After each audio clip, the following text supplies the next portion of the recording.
Rome Rome भाइयों. तर नमस्कार भावानं, आपल्याला माल मिळाला होता चाकणमधून कोल्हापूरचा. कोल्हापूर बोले तर आपली आन मान शान. इथं गोडीने राहिला तर फुलाचा हार, नाहीतर कोल्हापुरी पाहिजे. हा विषय हार्डच. दररोजच्या प्रमाणे आजही चाकणमध्ये ट्रॅफिकचं नियोजन गचा म्हणजे गचा.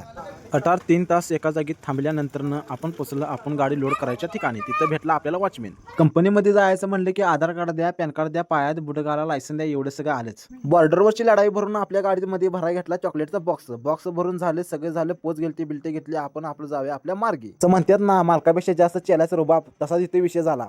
मालाची पावती घेतली आणि आपण लागलो आपल्या मार्गी. चला म्हणलं जाऊया आपल्या कोल्हापूरला. जरा पुढे रस्त्यातून गेलो, ट्रॅफिक आवरला आणि म्हणलं जरा लागल्या पोटाला भूक आणि आता आपण इथे जेवायचं.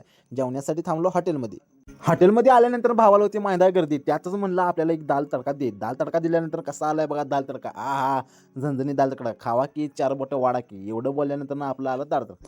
टेरिटरी जेवून झाल्यानंतर आपण धरली आपल्या घराची वाट, कारण जायचं होतं आपल्याला लांब. थोडं अंतर गाठलं आणि आपल्याला आली जाम झोप. त्यामुळे आपण गाडी ओढली साईडला. झोप आली तर आपण झोप जावा भावानं, कारण झोपच्या पायी आपण नव्या युरोची केल्या चेस बेंड. त्यामुळे लवकर कोण गेला म्हणून अंशुमान आवाड देत नाही आणि उशिरा गेला म्हणून कोण फासा चढवत नाही. त्यामुळे भावानं झोपत जावा. उद्याच्या व्हिडिओमध्ये भेटूया. जय हिंद, जय महाराष्ट्र.